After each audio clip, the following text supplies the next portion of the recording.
सबकी उलझन सुलझाने, अंधियारों को मिटाने, ये ज्ञान की ज्योत जलाने आया है।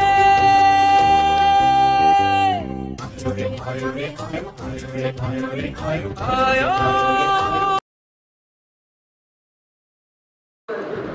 नमो अरिहन्तानं नमो सिद्धानं नमो आयर्याणं नमो उवचायानं नमो लोहे सवसाहुनं वन्दितु सवसिद्धि दुवममलं नोवमं गणपते ओछामि समयबाहुड मिनमो सुदकेवरी गणितम्। आचार्य भगवान कुंद कुंद महामुनिराज पवित्र ग्रंथराज समयसार जी के माध्यम से अप्रतिबुद्ध जीव को समझा रहे हैं कि निज स्वरूप क्या है। निज स्वरूप का भान, निज स्वरूप की पहचान, निज स्वरूप का अनुभव मुझे अनादिकाल से नहीं हुआ है। इसी कारण से मैं इस दुखमय संसार में भ्रमण कर रहा हूं और निज स्वरूप का भान करने के लिए जैनाचार्य कहते हैं कि हमें व्यवहार की भी आवश्यकता पड़ती है। जैसे श्रावकों के लिए देव पूजा बताई गई, वह भी एक व्यवहार है और वो करनी हमारा कर्तव्य है। जिनेंद्र देव की पूजा का उद्देश्य, लक्ष्य हमारी निजात्मा की प्राप्ति करना होना चाहिए। हम रोज मंदिर जी में पूजा करते तो हैं, लेकिन सांसारिक इच्छा कामनाओं के साथ हम भगवान की पूजा करते हैं, वो पूजा हमें पूज्यता की ओर नहीं ले जाएगी। हम जिनेंद्र देव की पूजा तो जरूर करें, लेकिन उसके साथ हमें अपने निज आत्मा का अनुभव हो, निजात्मा का प्रकटीकरण हो, इस मंगल भावना से हमें पूजा करनी चाहिए। जो पूजा है हमारी आंतरिक पवित्रता के लिए की जाती है। इसलिए पूजा के क्षणों में और पूजा के उपरांत हमारे जीवन में दिन भर पवित्रता बनी रहे, ऐसा हमारा प्रयास होना चाहिए। पूजा और अभिषेक जिनत्व के अत्यंत समीप का एक अवसर है। भक्ता और भगवान की दूरियां मिटाने का कारण है। भगवान की पूजा है, भगवान की सेवा है, जिसका लक्ष्य आत्म प्राप्ति है। हम पूजा तो कर रहे हैं, भगवान की भक्ति तो कर रहे हैं, लेकिन आचार्य भगवंतों ने कहा है, आचार्य भगवान समंतभद्र स्वामी कहते हैं कि पूजा करना वैयावृत्ति करने जैसे है। पूजा करना अतिथि का स्वागत है। इसलिए जैनाचार्य रविसेन महाराज जी ने पूजा को अतिथि संविभाग के अंतर्गत रखा है। पूजा गहरी तन्मयता और आत्म उपलब्धि में कारण बनती है। इसीलिए उपासना का ध्यान में इसे सामायिक कहा है। पूजा ध्यान भी है, इसलिए जैनाचार्यों ने भाव संग्रह में पूजा को पदस्थ ध्यान में रखा है। पूजा आत्मान्वेषण की प्रक्रिया है, इसलिए पूजा को स्वाध्याय भी कहा है।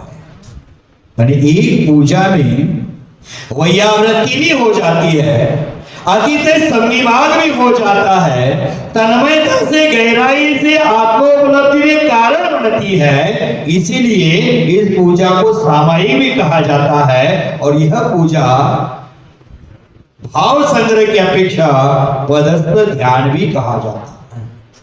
इसलिए हमें जिनेंद्र देव की पूजा करनी चाहिए और जो निर्दोष रूप से पूजा करता है उससे अचिंत्य फल की प्राप्ति होती है, उसका कोई वर्णन नहीं किया जा सकता। ऐसे फल की प्राप्ति पूजा भगवान की करने से हो जाती है।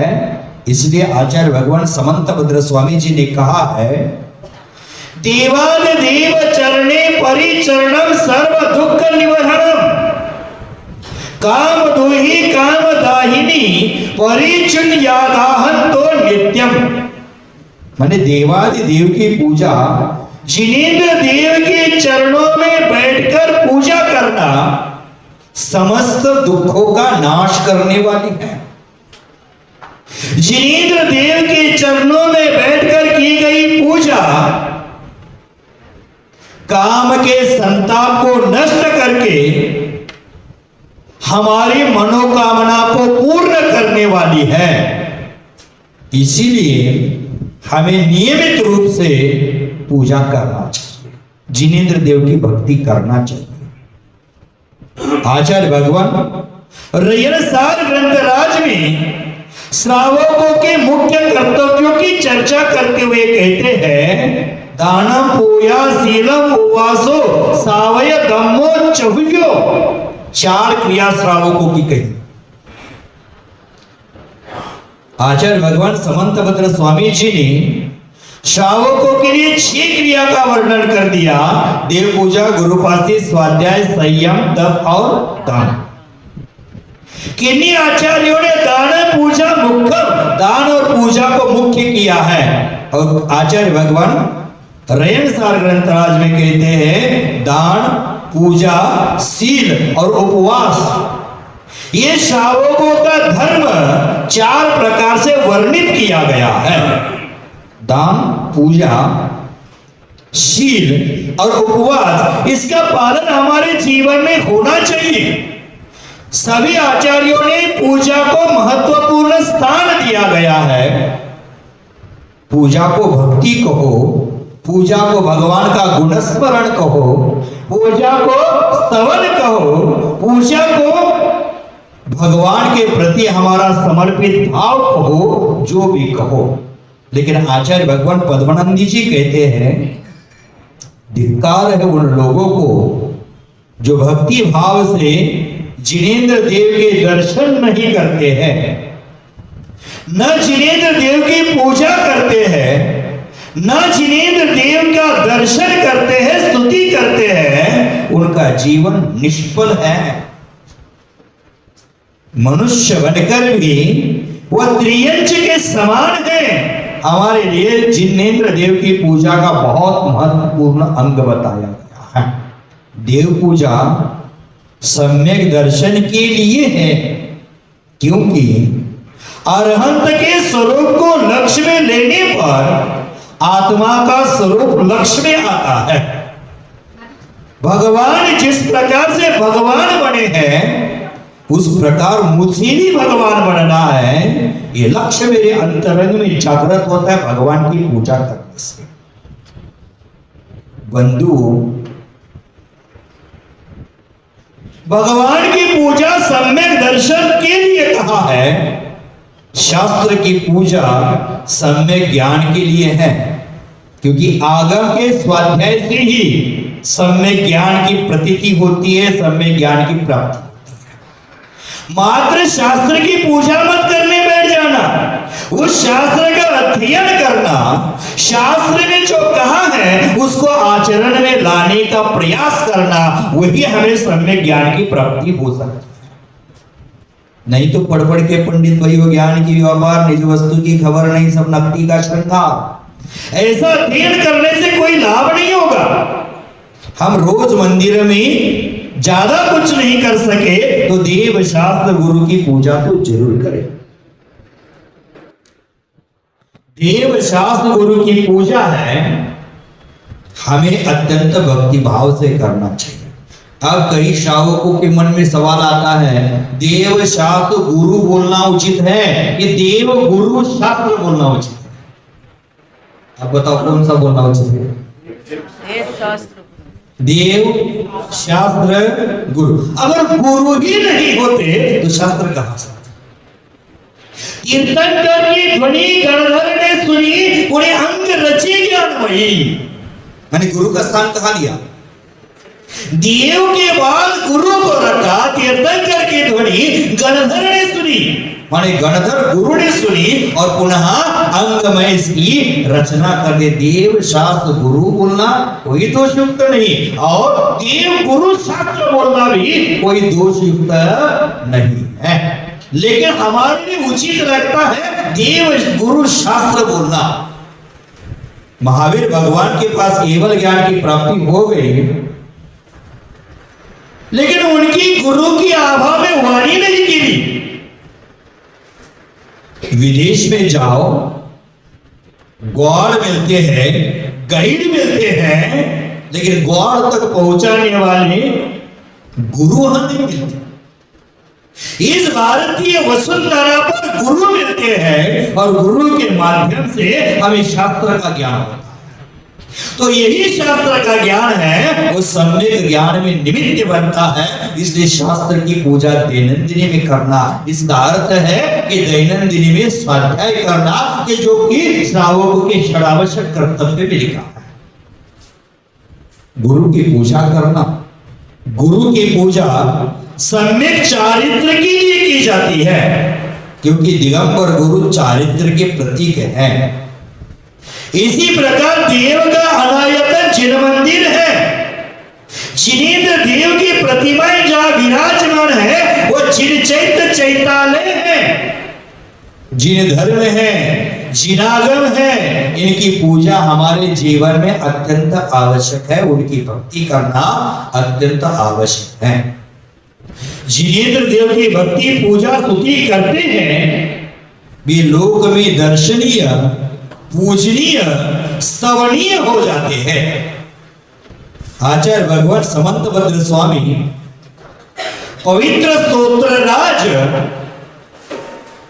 स्वयंभू स्तोत्र में वीतरागी भगवान की स्तुति करते हुए कहते हैं, न पूजयात त्वयि वीतरागी, न निंदयानाथ विवांत वैरे, तथापि ते पुण्य गुण स्मृतिर्न पुनातु चित्तं दुरितां जनेभ्यः। इतना सुंदर व्याख्यान करते हैं। ये जिनेन्द्र भगवान वीतरागी होने से आपको आपकी पूजा से कोई प्रयोजन नहीं है। आपकी कोई निंदा करे उससे आप वैर नहीं करते। आपके पुण्य श्लोक में स्मरण से, पवित्र सूत्रों के स्मरण से हमारे चित्त में जो पाप कलंक है वह दूर हो जाता है। भगवान की भक्ति करो, तो उनको गाली गलौज करो, उनको क्या पड़ी है? वह तो स्वयं वीतरागी है। वीतरागमय जीवन उन्होंने बना दिया है। कोई पूजा करे अथवा कोई निंदा करे, उससे उनको कोई मतलब नहीं। लेकिन भगवान आपकी पूजा, आपके स्तोत्रों का पठन करने से मेरे चित्त में जो पाप था वो पाप प्रक्षालित हो जाता है। मैं पाप प्रक्षाल करके मेरे जीवन को पवित्र बनाता हूं। बंधु, आज का प्रत्येक व्यक्ति भौतिकता की चकाचौंध में मनोरंजन के कार्य करता है, लोक रंजन के कार्य में व्यस्त होता है, लेकिन जिन पूजा नहीं करता। जिनेन्द्र देव की भक्ति करने के लिए उसके पास समय नहीं है। जैनाचार्य कहते हैं, जिनेन्द्र देव की पूजा संजीवनी है। जिनेन्द्र देव की पूजा अत्यंत उत्कृष्ट रसायन है। जिनेन्द्र देव की पूजा अमृत से भरा हुआ घड़ा है। जिनेंद्र देव की पूजा शाश्वत सुख का भंडार है। जिनेंद्र देव की पूजा पाप को प्रक्षालन करने के लिए निर्मल पवित्र जल के समान है। जिनेंद्र देव की पूजा अमंगलमय जीवन को मंगलमय बनाने का सूत्रपात है। जिनेंद्र देव की पूजा जीवन में जागृतता लाती है। जिनेंद्र देवों के गुणों का चिंतन, जिनेंद्र देवों के गुणों का कीर्तन, जिनेंद्र देवों के गुणों का पूजन व्यक्ति की अशुभ गतिविधि शुभ में परिवर्तित करती है। अशुभ से शुभ, शुभ से शुद्ध में प्रवेश ही जिनेंद्र देव की पूजा का सुफल है। इसीलिए हमें जिनेंद्र देव की भक्ति करना चाहिए। वस्तुतः भक्ति का हृदय, ज्ञान की आंख और कर्म के पैर हो तभी पूजा की सार्थकता है। 3 बातें मैंने कही। हम जिनेंद्र देव की पूजा करते हैं, वहां वास्तविकता में भक्ति का हृदय होना चाहिए। हृदय में भक्ति नहीं और बाहर से पूजा करता जा रहा है, करता जा रहा है, करता जा रहा है, टेप रिकॉर्ड होता है।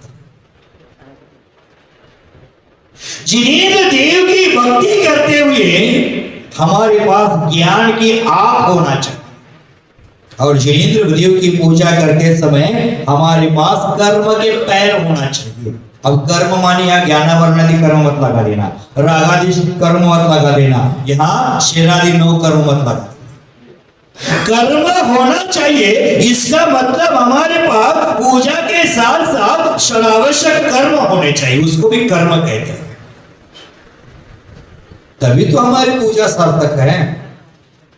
जागरूकता का रहना ही पूजा की पूर्णता है। पूजा हम करते हैं, व्यक्तिगत जीवन में जिनेंद्र देव की पूजा की आवश्यकता है और होनी भी चाहिए। अब यदि कोई व्यक्ति कहता है कि मंदिर में न जाकर के घर में ही पूजा कर लेते हैं, तो उसका ही विवेक नहीं है। यह तो उसका अपना विवेक है। मंदिर और घर में जमीन आसमान का अंतर होता है। जैसे आप लोग भोजन किचन में बनाते हैं, खाते कहाँ है? किचन में खाते कि लेटरिन में खाते हैं? डाइनिंग टेबल पर खाते हैं। हम बनाते किचन में, खाते किचन में हैं। उसी प्रकार मंदिर और घर में इतना अंतर है। ये चैतालय है, ये हमारे किचन की तरह पवित्र है और हमारा घर है शौचालय की तरह अपवित्र है। जिस प्रकार हम किचन में बना भोजन किचन में ही खाते हैं, शौचालय में नहीं खाते, उसी प्रकार प्रभु की भक्ति घर में नहीं जिनालय में आकर की जाती है। जिनेंद्र देव की भक्ति हमें आत्म प्रक्षालन के लिए एक सुंदर साबुन की तरह है। साबुन से शरीर का मैल धुलता है और जिनेंद्र भगवान की भक्ति पूजा करने से अंतरात्मा का मैल धुलता है। तो बंधुओं, घर में इतनी समता नहीं आती, मंदिर में आने के बाद समता का विकास होता है। घर में बैठकर एकाग्रता नहीं आती। इसलिए हमें मंदिर में आकर पूजा करना उचित है। और मंदिर में पूजा जब हम करते हैं, पूजा के प्रकार भी जैनाचार्यों ने कहे गए हैं। नित्य महापूजा जो दैनंदिनी में हम करते हैं, जल गंधाक्षर पुष्प आदि से पूजा करते हैं, ये नित्य महापूजा है। सर्वतोभद्र पूजा जो मुकुटबद्ध राजाओं के द्वारा जो महायज्ञ किया जाता है, उसको सर्वतोभद्र पूजा कहते हैं। कल्पद्रुम पूजा जो चक्रवर्तियों के द्वारा किलमिचक दान देकर किया जाता है। श्रावकों की इच्छा जो है, जो मांग रहा है, वह दान देकर पूजा करते हैं, वह पूजा कल्पद्रुम पूजा होती है। अष्टानिका पूजा आषाढ़ कार्तिक फागुन मास के 8 दिनों में जब नंदीश्वर द्वीप में जाकर कृत्रिम अकृत्रिम चैतालय की अकृत्रिम चैतालयों की पूजा की जाती है, वो अष्टानिका में पूजा करते हैं। सिद्ध चक्र पूजा करने का कोई प्रयोजन नहीं है अष्टानिका में, वो 8 दिन का है, इसलिए हमने लगा लिया कि सिद्ध चक्र विधान करना है अष्टानिका में। अष्टानिका में नंदीश्वर विधान होना चाहिए, नंदीश्वर पूजा की जाती है अष्टानिका में प्रमुख रूप से, क्योंकि देवगण है अकृत्रिम चैतालय में नंदीश्वर द्वीप में जाकर जिनेंद्र देव की पूजा करते हैं। इंद्रध्वज पूजा जो इंद्रलोक मध्य लोक में 458 अकृत्रिम चैतालय है, उन पर ध्वजा चढ़ाकर पूजा करते हुए इंद्रध्वज पूजा होती है, इंद्रलोक ही करते हैं।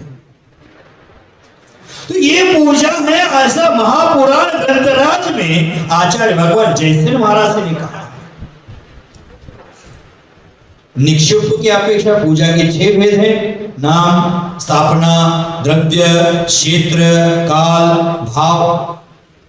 नाम, स्थापना, द्रव्य, क्षेत्र, काल, भाव के द्वारा भी पूजा कर सकते हैं।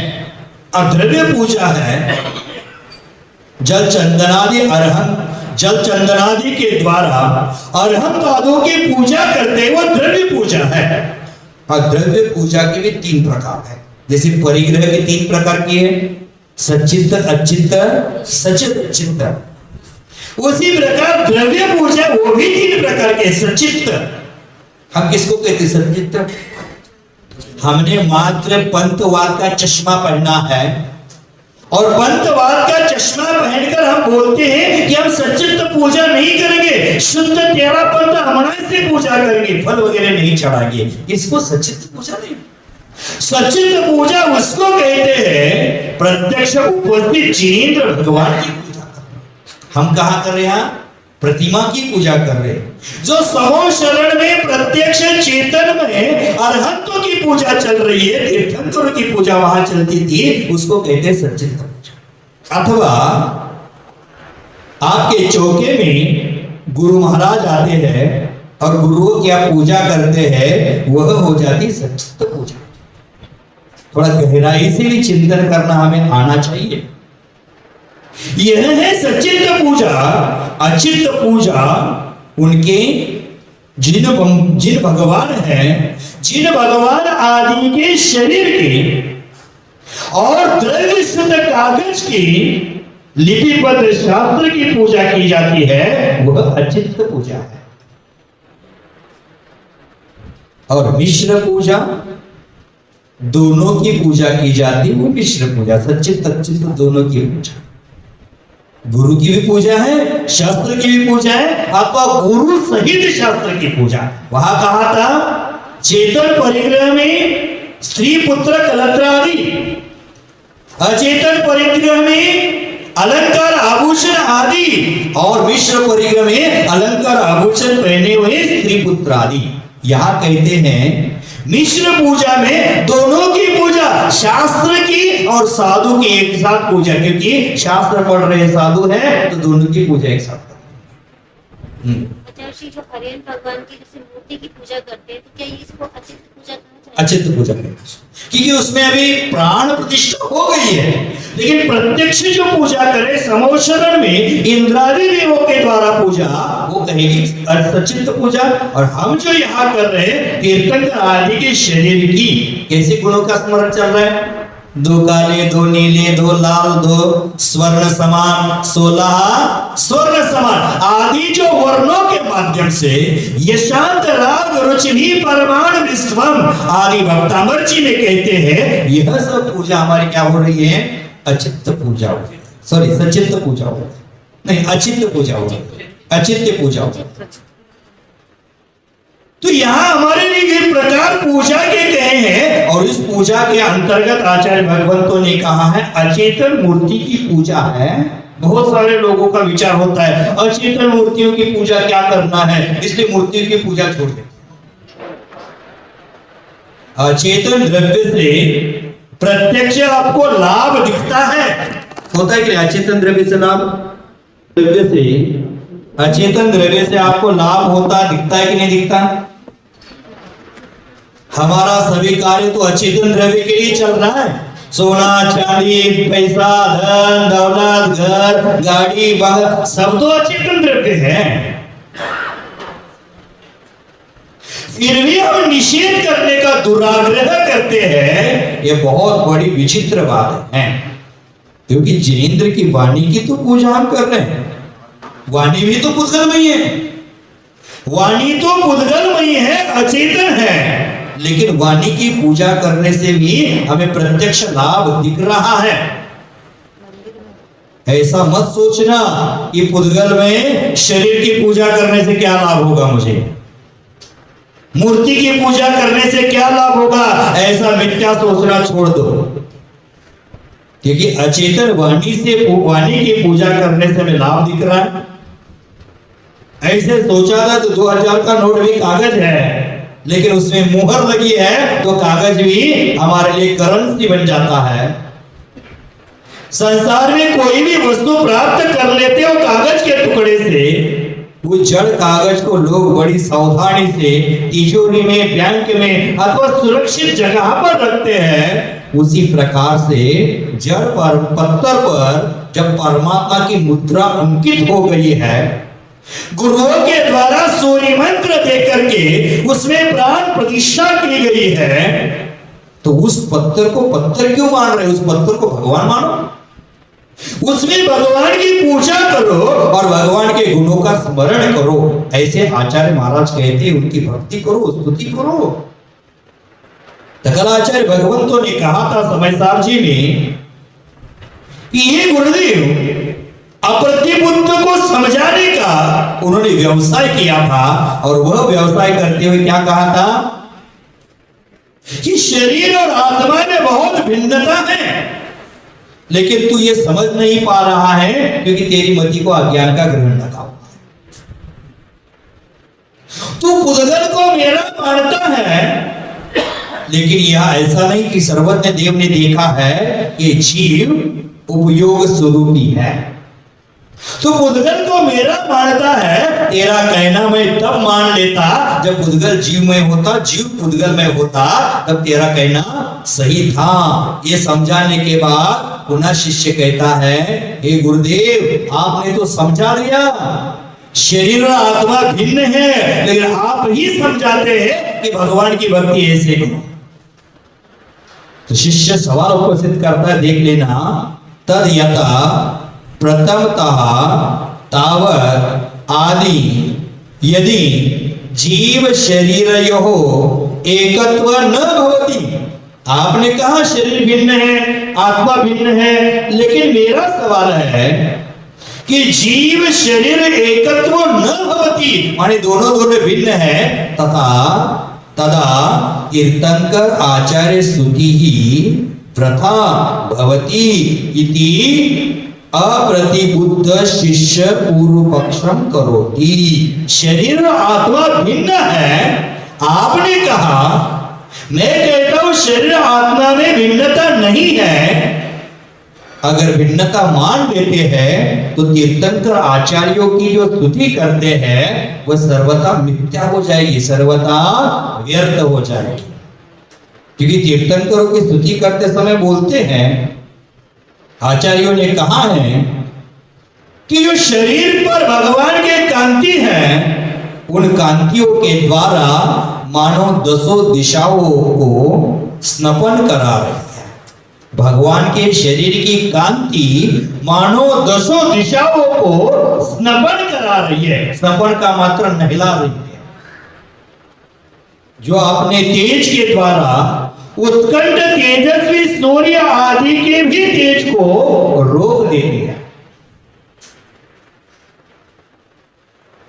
जो अपने सुंदर रूप के द्वारा अखिल विश्व के प्राणियों के मन को आकर्षित कर लेती है।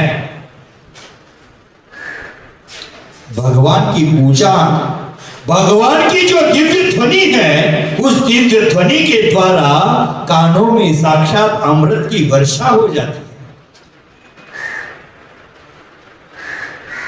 और वही वर्षा है जो सुख शांति का आनंद हमें देती है। और भगवान के 1008 नामों के द्वारा 1008 लक्षणों के धारक है, ऐसी जो तीर्थंकरों की स्तुति करते हैं, गुरुओं की स्तुति करते हैं, वो व्यर्थ हो जाएगी? ऐसा शिष्य का सवाल है। इस प्रकार स्तुति में जिनेंद्र की कांति, जिनेंद्र का तेज, जिनेंद्र का रूप, जिनेंद्र की दिव्य ध्वनि तथा जिनेंद्र के अष्टोत्तर सहस्त्र लक्षणों की महिमा गाई जाती है। यह सब शरीर के तो अंग हैं। शरीर का तेज बताया, शरीर की कांति बताई, दिव्य ध्वनि भी मुखार बिंद से निकलती है, वो भी पुद्गलमय है। भगवान के अष्टोत्तर सहस्त्र नाम है, वो भी पुद्गल शरीर को दिए गए हैं। ये सब शरीर के अंग है, अतः शरीर से भिन्न आत्मा नहीं है, ऐसा अप्रतिबुद्ध शिष्य कहता है। उसको समाधान देने के लिए आचार्य भगवान शिष्य का सवाल इस गाथा में उत्पन्न हो जाएगा और आगे की गाथा में उसका जवाब देंगे। सवाल के लिए गाथा, ये ध्यान रखना, उच्चारण कर देते हैं।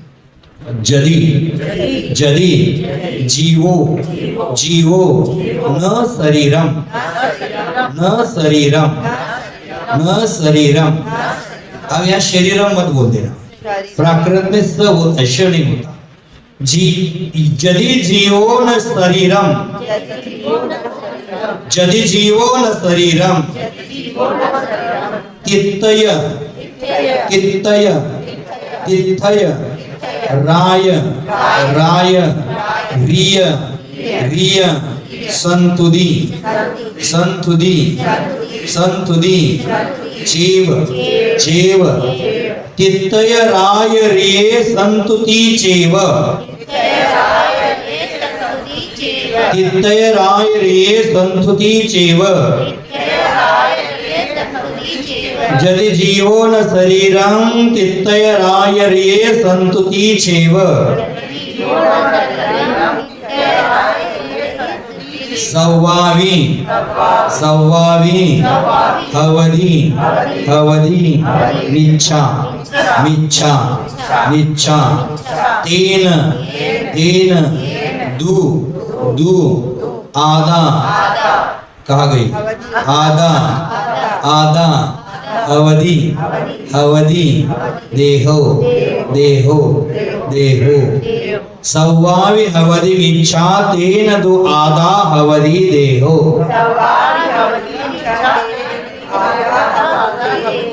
जद जीवो न शरीरम कित्तय राय रिये संतुति चैव सव्वावि अवधि मिच्छा तेन दो आदा अवधि देहो।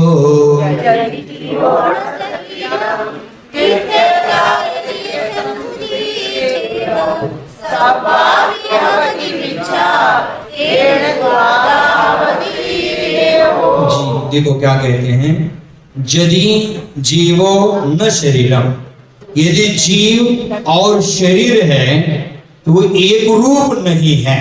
शिष्य का प्रश्न है, यदि जीवो न शरीरम, शरीर और जीव एक रूप नहीं है तो संतुति चेव।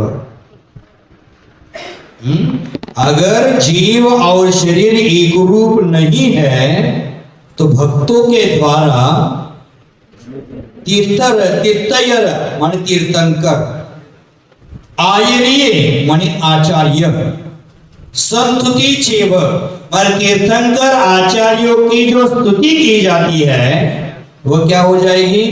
व्रता हो जाएगी। सव्वावि अवधि मिच्छा, सर्वथा वह क्या हो जाएगी? मिथ्या हो जाएगी, झूठी हो जाएगी, करना नहीं चाहिए। जैसे कहते हैं ना, तीर्थंकरों की स्तुति करते हुए बोला जाता है, तीर्थंकरों के भगवान की स्तुति करते हैं तो क्या बोलते हैं हम? कुंदेन्दु तुषार धवलादि माने कुंद पुष्प के समान, धवल माने सफेद वर्ण के समान, आदि आदि कहते हैं, वो मिथ्या हो जाएगा। जैसे स्वयंभू स्तोत्र सुप्रभात स्तोत्र में भी भगवान के शरीर की कलर का वर्णन किया है। ये वाला क्या भगवान का शरीर के बारे में बता रहे कि उनका शरीर और आत्मा एक है? नहीं बता रहे, कभी नहीं होता। ये शिष्य ने प्रश्न किया, पीछे कहा कि पुद्गल द्रव्य मेरा नहीं है ना, पीछे का सवाल किया, पुद्गल द्रव्य मेरा नहीं है, शरीर आत्मा भिन्न है, ये समाधान दिया। तो शिष्य को शंका हो गई है कि अगर शरीर और आत्मा भिन्न नहीं है तो तीर्थंकर आचार्यों की जो स्तुति करते हो व्यर्थ हो जाएगी, कि शरीर को देखकर ही स्तुति करते हैं ना, व्यर्थ हो जाएगी। माने उसको एकता है ऐसा नहीं कहा। अगर शरीर ही भगवान होते हैं, शरीर का त्याग करके, तो वह शरीर ही नहीं तो आत्मा और उनकी एकता कैसी हो जाएगी? यह शिष्य की शंका है, शंका को शंका रोकने से। आप लोग तो शरीर को मतलब मूर्ति को पूजन करते हैं, तो मूर्ति देख शरीर का आकार ही। हाँ, यही तो शिष्य की शंका है। शिष्य यही कहना चाहता है हम भगवान के आकार की पूजा करते हुए मिथ्या हो जाएगी, ये झूठ हो जाएगी। इसका समाधान आगे की गाथा में वो क्यों की जाती है। हम यही कह रहे ना, कुंदेंदु धवला, कुंदेंदु तुषाहार धवलादि माने कुंदेंदु कुंद पुष्प के समान, धवलादि माने सफेद, तुषार माने बर्फ के समान, आदि आदि हम जो कह रहे हो झूठ हो जाएगा। ऐसा ही शिष्य का सवाल है, तो उसका समाधान आगे की गाथा में देंगे। सवाल वाली गाथा है। तो क्या कहते हैं, सुप्रभात सूत्र में भी भगवान के शरीर के वर्णों में ही चर्चा की, उसके शरीर के कलर की चर्चा की है। पूरा सूत्र वही है, लेकिन एक आध दो काव्य में उसके बता देता। अर्हं सुपार्श्व कदली दलवर्ण गात्र प्रालेयतार गिरिमौक्तिक वर्ण गौर चंद्र प्रभा स्फटिक पाण्डुरपुष्पदन्त त्वध्यानतोस्तु सततं मम सुप्रभातम् संतप्त कांचन रुचे जिन शीतलाख्य श्रेयान् विनष्ट दुरिताश्च कलंक पंक बंधुक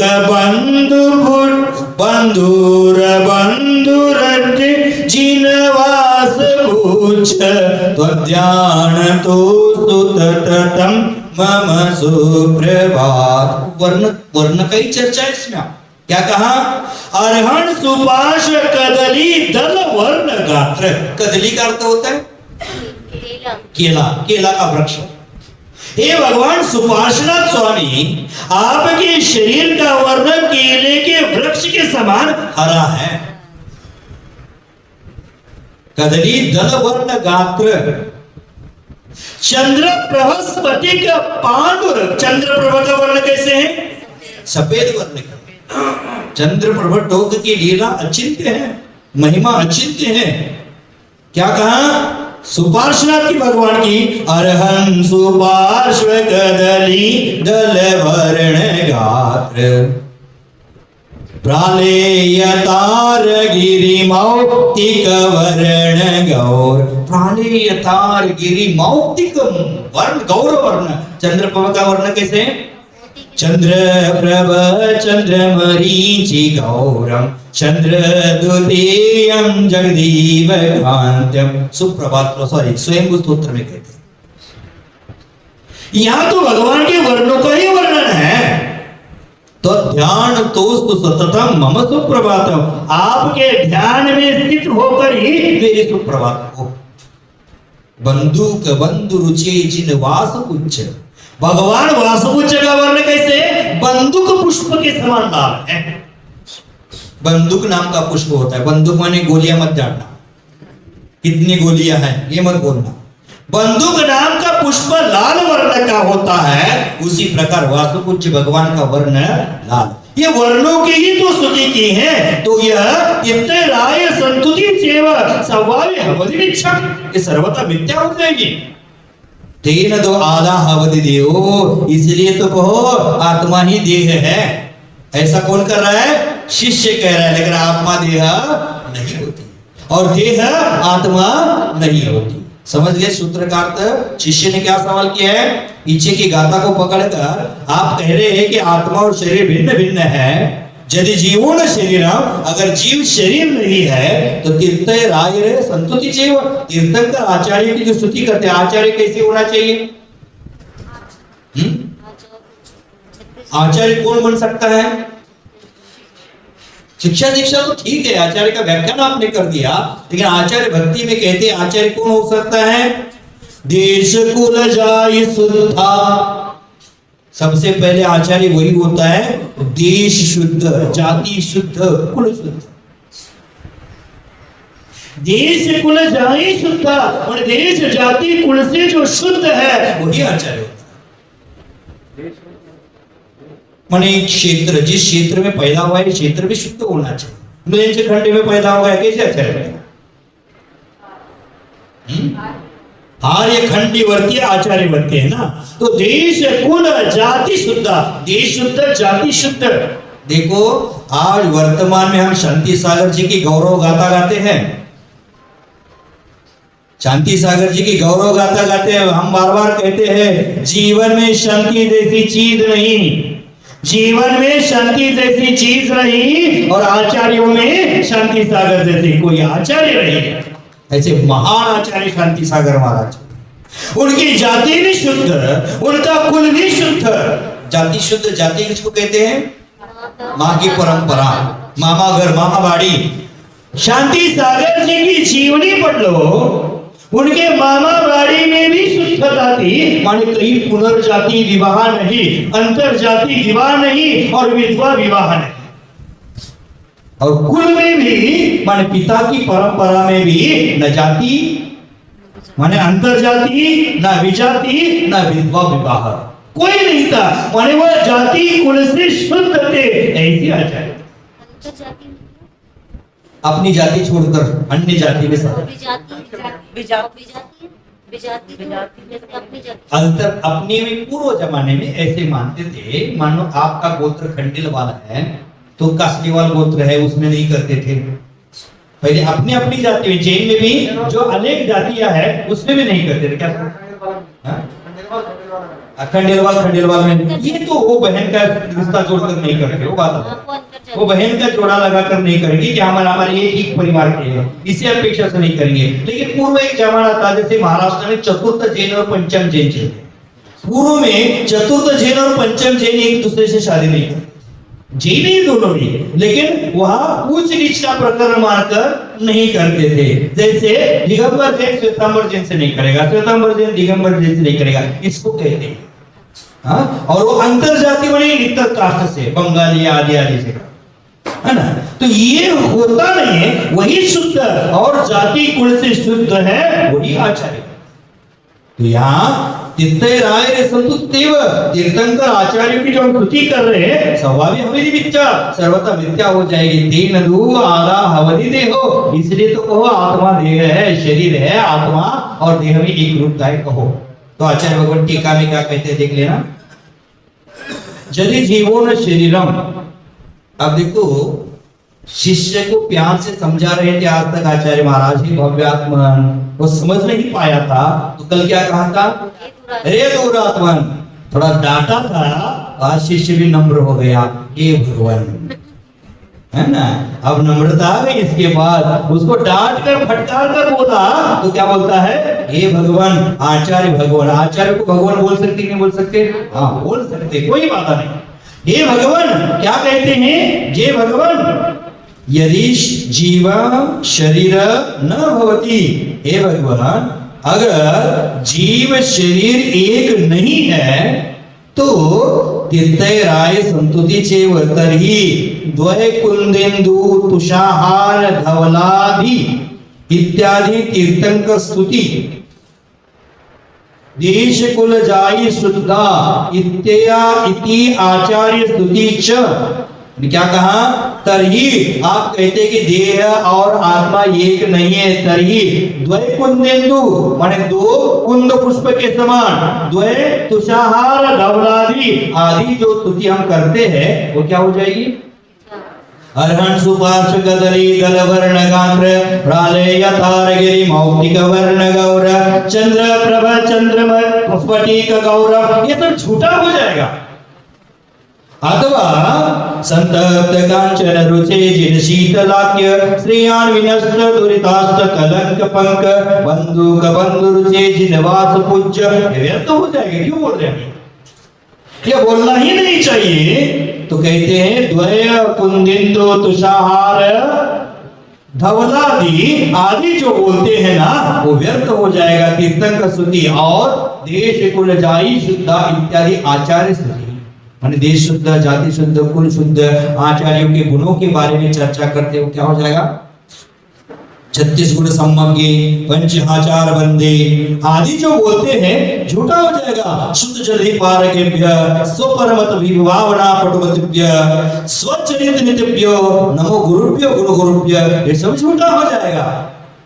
कैसा सवाल आएगा? सवाली भवति मिथ्या सर्व अपि भवति मिथ्या, ये जो झूठ बोलते हैं सब आप जो बोल रहे हैं सब झूठ बोल रहे हैं। तेन दु आदा हवति देहो, उसी कारण से तो तेन त्व आत्मा भवति देह, इसीलिए तो क्या है? आत्मा और देह एक है ऐसा कहो। इति ममेकांति नीति मम एकांतिकी प्रतिपत्ति ही, ऐसा एकांत विद्या वाला एकांत धारणा जिसने किया है ऐसा बोलता है। एवं पूर्व गाता गता, इसी प्रकार शिष्य का जो सवाल था, ये एकांत मत से जो सवाल कर रहा है, इस गाथा का इसका समाधान करने के लिए आगे गाथा आचार्य भगवान कहेंगे। देखो हे शिष्य, आप क्या कर दिया? पहले दुरात्मन बोल दिया तो शिष्य सीधे रास्ते पर आ गया, तो अब दुरात्मन नहीं बोलेंगे। अब शांति से सवाल किया, हे भगवान आपने कहा शरीर और आत्मा एक रूप नहीं है, तो तीर्थंकर आचार्य की भक्ति है वो व्यर्थ हो जाएगी, इसलिए तो कहो आत्मा और शरीर एक है। नम्रता के साथ पूछा तो कहते हे शिष्य, हे बेटा समझ जाओ। अब प्यार से समझाते, क्या कहते को? ये शिष्य यत् उक्तम त्वया न घटते, हे भगवान हे शिष्य यत् उक्तम, तो ये जो कह रहा है, तेरे द्वारा जो कहा जा रहा है, तब न घटते, ये घटित नहीं होता है। ततो निश्चय व्यवहार नय परस्पर साध्य साधक भाव न जानासी त्वम असि त्वम इति। क्या कहते हैं? तुझे जो बोल रहा है शरीर और आत्मा एक है, इसलिए तो कह रहा है। क्यों कह रहा है? निश्चय व्यवहार नहीं, परस्पर साध्य साधक भाव तू जानता नहीं है। साध्य क्या है और साधक क्या है ये तू जानता नहीं है, इसलिए ऐसा।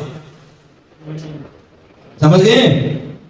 क्या आचार्य महाराज कहते हैं? साध्य साधक भाव क्या है तू जानता नहीं है, इसलिए ऐसा कहने का दुस्साहस कर रहा है। ऐसा आचार्य महाराज आगे की गाथा में समाधान। व्यवहार नौ, व्यवहार नौ, मिल गया कि नहीं? 32 नंबर की गाथा। व्यवहार नौ, व्यवहार नयो, व्यवहार नयो, व्यवहार नयो, भासदी, भासदी, जीवो, जीवो, देहो, देहो, य अवधि, अवधि, खलु, खलु, इक्को, इक्को, इक्को, व्यवहार नयो भासदी जीवो देहो यह अवधि खलु इक्को।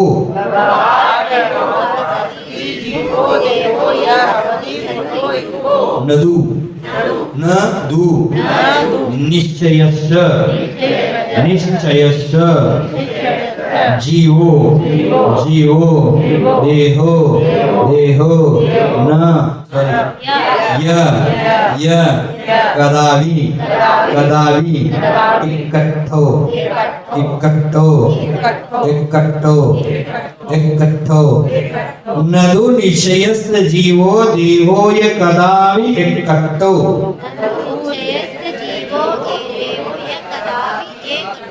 व्यवहार नयो भासदी जीवो देहो यहवदि खलु इको। नदु निश्चयस्य जीवो देहो य कदावि इकट्ठो।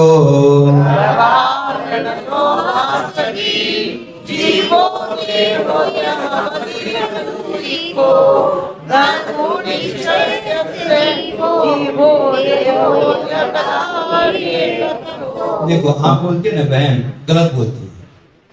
कहाँ रुकना है ये भी महत्वपूर्ण है। हम आगे पीछे रुकेंगे तो उसका अर्थ भेद हो जाता है। रुकना कहाँ है ये भी देखना है। देखो आप कहाँ रुकी थी, नदु निश्चय की जगह रुक गई, नहीं जीवो लेकर रुकना, नदु निश्चय से जीवो यहाँ रुकना है। आप रुके निश्चय तो अर्थ का भेद होता है।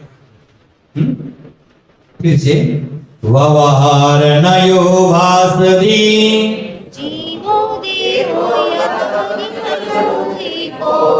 प्राणिच्छयस्य जीवो देहो यकदा विहेततो। हाँ अब सही हो गया। कहाँ रुकते उस पर भी अर्थ का अनर्थ हो जाता है। देखो रोको मत जाने दो, क्या हो गया, उसको रोक कर रखो, जाने मत देना, रोको मत जाने दो। कहा हमारे कौमा दे दिया उस पर अर्थ ही चेंज होता है। उसी प्रकार देखो कल 2-3 दिन मैंने कहा था, एक राजा था और राजा कहीं विदेश घूमने गया और वहां घूमने जाता है तो उसको क्या लगा कि वहां का मंदिर बहुत सुंदर लगा। 1000 खंबा से बना था मंदिर, 1000 खंबा से मंदिर बना है। आगे की यात्रा भी उसको करना है और पीछे जाकर मंदिर अपने राज्य में बनाने की भावना बनी। तो वहां से क्या करता है, खत लिखता है, खत लिखता है, पत्र लिखता है, चिट्ठी लिखता है अपने प्रधान को। और क्या लिखता है, यथा शीघ्रम सहस्र स्तंभम संग्रहित। क्या लिखता है, यथा शीघ्रम सहस्र स्तंभम संग्रहित, माने 1000 खंबे जितना जल्दी हो उतना संग्रहित हो, है ना। भेज दिया, प्रधान जी ने पढ़ लिया। स्तंभ, स्तंभ के ऊपर की बिंदी उन्होंने खा ली और क्या पढ़ लिया, यथा शीघ्रम सहस्र स्तंभम संग्रहित। स्तंभ का अर्थ होता है बकरा। एक बिंदी खाने से क्या हो गया, खंबा का अर्थ बकरा हो गया। अर्ज का अर्थ 3 साल पुराने चावल भी होता है, अर्ज का अर्थ बकरा भी होता है। उसी प्रकार एक बिंदी खाने से क्या हो गया, स्तंभ का स्तंभ हो गया, बकरा हो गया। प्रधान जी ने हजारों बकरी इकट्ठा कर लिए। राजा आया, बोले मैंने जो चिट्ठी लिखी थी उस पर आपने अमल किया? हाँ किया राजा, देखो हजारों बकरी इकट्ठी की। अरे पगले मैंने कहा बकरा इकट्ठा करने के लिए कहा, क्या कहा है मैंने, खंबे इकट्ठा करने के लिए, क्योंकि मुझे 1000 खंबे वाला मंदिर बनाना था। तो ये एक बिंदी खाकर बोलने से क्या हो गया, अर्थ का अनर्थ। उसी प्रकार गलत जगह रुकते हैं, अर्थ बिगड़ जाएगा। सही जगह रुकना भी जरूरी। तो यहां देखो क्या कहते हैं, व्यवहार नयो भासदी। ये शिष्य ध्यान से सुन लेना।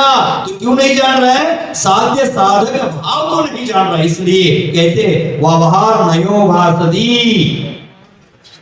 तू यह सब व्यवहार नहीं से कह रहा है। जीवो देहो हवदि कलयुग को, जीव और देह एक साथ है, कैसे कह रहा है, व्यवहार से नहीं, व्यवहार से आत्मा और शरीर एक साथ दिख ही रहे हैं, लेकिन नदु निश्चय मात्र निश्चय से ऐसा नहीं है। जीवो देहो कदापि कट्टो, देह और शरीर कदापि किसी का भी एक नहीं हो सकता।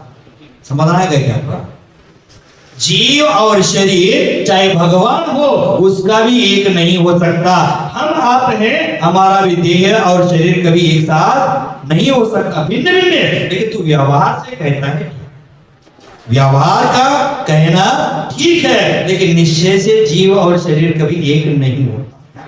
जैसे दूध में पानी मिला दिया, व्यवहार से दूध पानी एक में एक हो गया, लेकिन निश्चय से दूध दूध है, पानी पानी। फैट मशीन होता है, हम डेयरी फर्म में जाते हैं, दूध डेयरी फर्म में जाते हैं, वो फैट मशीन होता है। छोटी सी बोतल में 5-10 ml दूध लेते हैं और उसका फैट चेक कर देते हैं। उस समय वो बताता है इसमें पानी कितना दूध, 6 फैट का दूध होता है, 7 फैट का होता है, 10 फैट का, ज्यादा तो ज्यादा 14-15 फैट का दूध। ज्यादा फैट वाला दूध है, उसका मावा खोआ ज्यादा बनेगा। गाय का दूध होता है 5-6-7 फैट वाला ही होता है, उससे ज्यादा फैट नहीं होता। उससे ज्यादा होगा ही नहीं। भैंस के दूध में इतना बड़ा होता है, अगर जो होता है ना बकरी के दूध में और ज्यादा फैट होता है। बकरी का दूध में ज्यादा फैट होता है और हल्का, पचाने में हल्का लेकिन फैट है, इसलिए बच्चों को पिलाया जाता है। बकरी का दूध है, अगर हमें बुखार आ जाता है, बकरी का दूध शरीर को लगाए तो बुखार भी कम हो जाता है। तो ये जो व्यवहार से तू कह रहा है जीव और शरीर एक है, वो कोई गलत बात नहीं है, लेकिन नदु निश्चय ऐसा निश्चय से होता नहीं है। निश्चय से क्या है? आत्मा आत्मा है, शरीर शरीर है, शरीर पुद्गल है, आत्मा चेतन है। शरीर के गुण अलग है, आत्मा के गुण अलग है। अगर आत्मा शरीर एक होता तो इस शरीर से, इस देह से आत्मा निकल जाने के बाद शरीर भी उनके साथ निकल जाना चाहिए था, लेकिन जाता है क्या? महाराज तीर्थंकर का तो जाता है, तीर्थंकर का भी शरीर साथ में नहीं जाता है। तीर्थंकर का स्वरूप कपूर जैसे उड़ जाता है, बचता क्या है? क्यों बचता है? इतने वज्रमय शरीर उनका है, समचरु संस्थान वज्र वृषभ नारा संतान वाला शरीर है, पूरा गल जाता है कपूर की तरह, लेकिन नख किस बच जाते? क्यों भाई? माने वज्र को गलाने की ताकत है और नाखून को गलाने की ताकत नहीं, ऐसा हो जाएगा उनका। क्यों बचते हैं? नाखून के संस्कार करने के लिए नहीं, गलत जवाब। क्यों बचते हैं? नाखून और केश में आत्म प्रदेश नहीं होता। हाँ, नाखून केश की जड़ में हो सकते हैं, इसीलिए नाखून काटते समय कोई दर्द होता है क्या आपको? बाल काटते समय कोई दर्द होता है क्या? वहां आत्म प्रदेश ही नहीं तो दर्द होने क्या? हाँ, उखाड़ते समय उसकी जड़ में आत्म प्रदेश जरूर है, जड़ में आत्मा प्रदेश जरूर है, और जड़ में जीवों की हिंसा होती है, इसलिए साधक केश रोज करते हैं तो उपवास के प्रायश्चित रूप। श्री वज्रवृषभ नाराज सहनन जब उनका होता है तो उनकी हड्डियां भी तो वज्र की तरह होती है। हड्डियां भी गल जाती, वही तो मैं कह रहा हूँ, हड्डियां भी गल जाती है, लेकिन नाखून बच जाता है उनका, केश बच जाते हैं। मुझे वज्रवृषभ नाराज सहनन जैसे हड्डियां भी गलाने का सामर्थ्य है, लेकिन नाखून नहीं, क्योंकि उसमें क्या है? आत्म प्रदेश नहीं, इसलिए हम काटते हैं नाखून का आगे बढ़ा हुआ भाग, तो उसमें हमें दर्द नहीं होता। बाल काटते तो दर्द नहीं। तो यहाँ क्या कह रहे हैं आचार्य भगवान? क्या बोले? हड्डी को चोटाने से दर्द होगा। तो यहाँ क्या कह रहे हैं? देखो कि ये व्यवहार से तू कहता है कि शरीर और आत्मा एक है, लेकिन निश्चय से ये नहीं है। अगर हो जाता तो आप भगवान गए तो नाखून केश भी उनके साथ जाते, क्योंकि वो पुद्गलमय है, शरीर पुद्गलमय है, इसलिए हमारा शरीर यहाँ रह जाता है और उसके दाह संस्कार आदि किए जाते हैं। देखना क्या कहते हैं टीका में, व्यवहार नयो भासति, व्यवहार नयो भाषते वृत्ति। वृत्ति का मतलब कहना होता है, व्यवहार नय से तू कह रहा है। किम वृत्ति? क्या कहता है व्यवहार नय से?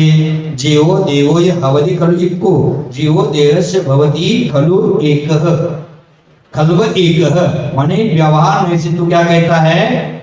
खलु का अर्थ होता है वास्तव में, वास्तव में तू व्यवहार से कह रहा है ये ठीक है। नतु निश्चयस्य जीवो देवो कदापि कट्टो, नतु निश्चयस्य अभिप्रायेन जीवो देहस्य कदाचित् काले एकार्थ एको भवति। क्या कहते हैं? निश्चय नहीं से जीव देह कदाचित् काले एकार्थ एको भवति। निश्चय से क्या कहते? व्यवहार से तेरा कहना ठीक था, लेकिन किंतु निश्चय के अभिप्राय से देह और शरीर है, जीव और शरीर है, दोनों परस्पर कभी किसी काल में भी एक नहीं हो सकते। किसी भी काल में, त्रिकाल में भी एक वह हो नहीं पाएंगे। समझ गए? यथा कनक कलधौतयो समवर्ती ताव अवस्थायां, समवर्तित अवस्थायां व्यवहारेण एकत्वे अपि निश्चयेन भिन्नत्व तथा जीव देहयो इति भावार्थ। क्या कहते हैं? जिस प्रकार कनक कलधौत, क्या क्या कहा यहाँ? कनक कलधौत, कनक का अर्थ होता है सोना, कलधौत मट्टी नहीं, चांदी। कलधौत का अर्थ होता है चांदी। कनक कलधौत यो समावर्ती अवस्थायां, समवर्ती अवस्था माने एक जगह मिक्स करने पर, व्यवहार नए व्यवहार में एकत्वे अपि, व्यवहार से वो एक हो गए। जैसे सोना गलाने का काम कभी देखा है आपने? सोना गलाने वाला क्या करता है? सोना को चांदी में गला देता है, सोना को चांदी में गला देता है, दोनों को एक में कर देता है, पुनः उसमें से चांदी अलग कर देता है, सोना अलग। चांदी सोना अलग। चांदी सोना गलाने वाला आपके सामने बैठेगा तो क्या करते हैं, वहां जो पानी में छोड़ देता है, लिक्विड है वो पानी में छोड़ देता है और पानी के ऊपर ऊपर का निकाल देता है सोना। लेकिन चांदी के साथ उस पानी में भी क्या रहता है, सोना रहता है। चांदी गलाने वाला आपके घर में आए, सोना गलाने वाला आपके घर में आ जाए तो जाते समय वो पानी में लेकर जाता है, क्योंकि पानी में भी सोने का अंश है। घर में जाकर उसको स्टील करके पुनः उसमें से सोने का अंश निकालते। ऐसे हम अभी दुलियान में थे, वहां मंदिर जी में सोना गलाने का काम करते। किसी ने अंगूठी कंगन आदि भेंट कर दिए थे मंदिर को, तो उसको गलाने का काम करती है 400 रुपए। 400 रुपए से 100 ग्राम। 100 ग्राम गलाने का पैसा कितना, 400 रुपए। एक किलो गलाए तो क्या हो जाएगा, 1000, 4000 हो जाएगा। 4000। अब इतना उसको व्यवसाय करना पड़ा, 4-5 दिन से वो काम कर रहा था। वो महाराष्ट्र का ही था, ज्यादा सोने का काम करने वाले यहाँ महाराष्ट्र के लोग हैं। तो मैंने उससे मराठी में पूछा, रहे तो यहाँ से इतना दूर 2000 किलोमीटर आया है और 100 ग्राम का 400 देता है, रोज तो 16 गलाने वाला कोई मिलेगा नहीं, तो तेरा उधर निर्वाह कैसे 400 रुपये?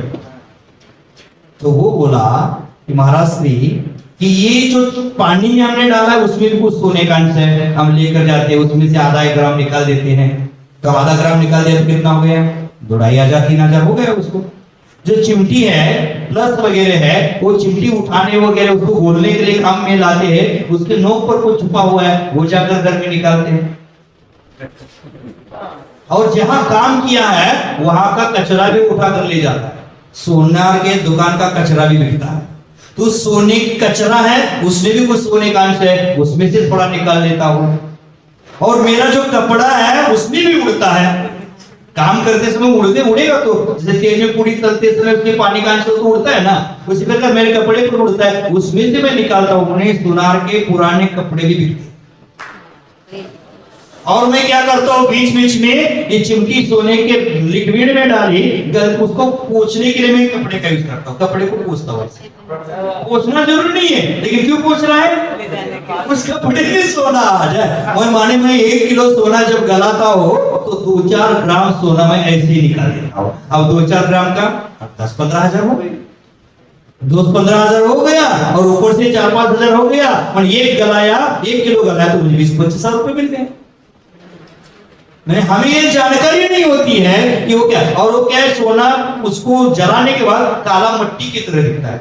आप देखोगे मट्टी काहे रखे देखकर फेंक दो, सोना कहेगा ही नहीं कोई, लेकिन उसमें बाद में नमक मिक्स करता है तब जाकर वो पीला पीला दिखता है। नमक मिक्स करने के बाद पीला पीला दिखता है, उसी प्रकार वो उसमें से निकाल देता है। तो यहाँ का कनक कलभौत, सोना चांदी एक जगह मिक्स करने से, आपकी चांदी होती है उसमें क्या मिक्स करते, चांदी टन से गिनी जाती है। चांदी का टन होता है, कितने टन की चांदी है, सोना कितने कैरेट का है और चांदी कितने टन की है। माने चांदी में तांबा मिक्स किया जाता है, टन से कहते हैं उसको, तांबा मिक्स किया जाता है चांदी में। लेकिन चांदी चांदी है, तांबा था। सोने में महाराज जी को, ये महाराज जी ने सबकी पूरी 40 वाला 60-70-30 वाला मैटर है सब आपका, बहुत मिक्स होता है कचरा। महाराज जी जो महाराज जी तो ये जो महाराज जी जो रही है, ठीक है, चोरी तो नहीं है, मेरा एक नेचर है किसी भी चीज की जानकारी लेना। ऐसे जो रही है आप, किसी भी चीज की जानकारी लेना मुझे स्वभाव है। जैसे YouTube है, मैंने YouTube का सब नॉलेज ले लिया और किसी के साथ चर्चा करके मैंने बोला कि महाराज जी एक प्रोग्राम लाइव चलाने वाले हैं। बोले कैसे लाइव चलाएंगे, कहाँ चलाओगे, तो YouTube में चलाएंगे। बोले YouTube में चैनल आपका है, तो बोले है नहीं, हम कल से नया शुरू करेंगे, हमारा समझ गया। अब बोले उसमें लाइव नहीं होगा, 1000 सब्सक्राइब होने के बिना उसमें लाइव नहीं होता है। ये हर एक को 1000 उसके सब्सक्राइबर होना चाहिए तभी लाइव चलेगा। महाराज जी आपको कैसे पता, जानकारी लेता हो, जानकारी लेना पड़ेगा, हर क्षेत्र की जानकारी होनी चाहिए, हर क्षेत्र की जानकारी होना चाहिए। वो चैनल मोनेटाइज कब होता है, 4000 घंटा वॉच टाइम हो जाएगा, 1000 सब्सक्राइब 1 वर्ष में हो जाएंगे, तो हो जाएगा, नहीं तो होगा ही नहीं। हाँ, तो बेल बजाओ, घंटी बजाओ, घंटी किसको बजाना यहाँ क्या करते हैं, कलधौत माने सोना चांदी कैसे लग रहा है, एक समवर्ती अवस्थाया माने एक में हो गया है, तब वो क्या लग रहा है, व्यवहार नयन अपि एकत्वे, व्यवहार में से वो एक लग रहा है, एक में एक लग रहा है, लेकिन निश्चय न भिन्नत्वम, निश्चय से कैसे हो, चांदी चांदी है। सुनार के पास जाओ, आप बोलोगे ये 10 ग्राम सोना है, लेकिन उसमें वो 30 ग्राम चांदी भी पकड़ देता है और बोलते हैं आपने आपको 70 ग्राम का ही पैसा देगा। कितना पैसा, कितना देते हैं, 7 ग्राम का ही पैसा देते हैं। 10 ग्राम ले गए, 7 ग्राम का 8 ग्राम का पैसा लेता है, 2 ग्राम काट मारता है। क्यों मारता है, उसमें चांदी है बोलता है, इसमें चांदी है, इसमें मिक्स है, इसलिए 2 ग्राम का पैसा नहीं देंगे। माने वो जान रहा है कि सोने में चांदी मिक्स है, लेकिन आचार्य भगवान हमें इतना समझा रहे हैं, ये आत्मा शरीर में मिक्स हो गई है, फिर हम ये क्यों मान रहे हैं? उसका वैल्यूएशन वो अलग अलग करता है, वैसे अलग अलग उसका वैल्यूएशन वो अलग अलग करता है, तो हम इसका वैल्यूएशन अलग अलग क्यों नहीं कर रहे? आत्मा और शरीर का वैल्यूएशन हमें भी अलग अलग करना चाहिए। समझ गए, आपका समाधान आ गया ना? मेरे पास छोटे छोटे ऐसे व्यावहारिक जीवन के उदाहरण ज्यादा रहते हैं। बोलो ना, ज्वेलरी, ज्वेलरी वही बनता है जो सम्यक दृष्टि है। ज्वेलरी हर एक व्यक्ति का बनने का काम नहीं, ज्वेलरी सम्यक दृष्टि वही बनेगा। तो यहाँ कलधौत यो कनक कलधौत यो समवर्ती अवस्थायाम व्यवहार नयन एकत्वे अपि, व्यवहार ऐसे एक है, निश्चयन भिन्नत्वम, तथा निश्चय से कैसे हुआ है, भिन्न भिन्न है, तथा उसी प्रकार जीव देहयो इति भावात्, उसी प्रकार जीव और शरीर भिन्न भिन्न है ऐसा जानो। तथा कारणात् व्यवहार नयन देह स्तवन आत्म स्तवन युक्तम भवति इति नास्ति दोष।